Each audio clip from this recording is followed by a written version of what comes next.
For 4 years, Rebecca Sharibu has been without her daughter Leah. Leah was among the 110 schoolgirls kidnapped by terror group Boko Haram from the Government Girls Science and Technology College in Dapchi on February 19, 2018. 5 of the schoolgirls died on the same day of their kidnapping, but all others were released following the intervention of the Nigerian military, except Leah Sharibu, and she was 14 years old at the time. Though promises have been made by the Nigerian federal government that it is working towards her release, 4 years on, Leah remains in captivity, now reportedly married with 2 children. Meeting her mother, I observe she is very nervous. Her words are few, and she hardly makes eye contact. When we sit to talk, her words are calculated and hardly expressive.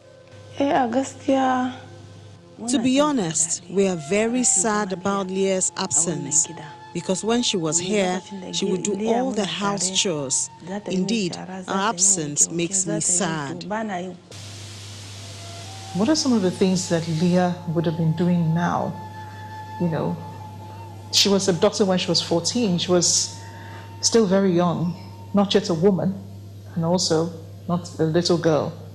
14 years old when she was abducted, I would have taught her a couple of things, and she would have continued her studies as well, especially against the background of the fact that she always said she wanted to be a doctor. Let's go back to the day when Leah was abducted and you heard that, she was taken along with some of her classmates. How did you feel? When she was around, she would do practically everything in the house. But when we heard of her abduction, we were greatly troubled. I wept profusely and even fainted. I had to be rushed to the hospital. At some point, her eyes well with tears, but they do not fall. She keeps her emotions locked in. Leah turns 18 on May 14. In many societies, this is the age a girl becomes a woman. But Leah has already been thrown prematurely into adulthood.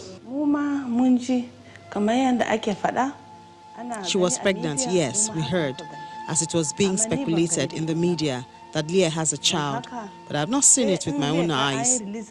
Anytime she's released and I see her, then I will believe and know her condition. And when you heard that other girls who were kidnapped alongside Leah were released, I'm sure your hopes were high that you would soon see your daughter. Having not seen her in 4 years, do you still think that the government is trying to bring her back? What I have to say to the government is that I want the president to fulfill his promise about the return of Leah to the people in general, especially those praying for Leah. I pray that God should continue to strengthen them. It has been 4 long years, but to Mrs. Rebecca Sharibu, her hope remains high that she will one day be reunited with her daughter. The fact that the whole world is praying for the return of Leah is why I'm hopeful that one day, as God pleases, Leah will return. I'll be very happy and thankful whenever she returns. Just in case Leah ever gets to see this interview and she has to see her mother talk about her, what do you want her to know, even while she's in captivity? My advice to her is that she holds on to her faith to the very end. Leah is not Mrs. Sharibu's only child. She has a son who is schooling far from home for his own protection. Rebecca Sharibu has never stopped praying for her daughter's safety and return. She trusts God for the answers.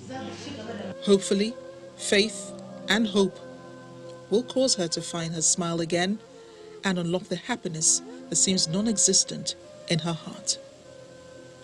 Amarachi Ubani, Channel Television News.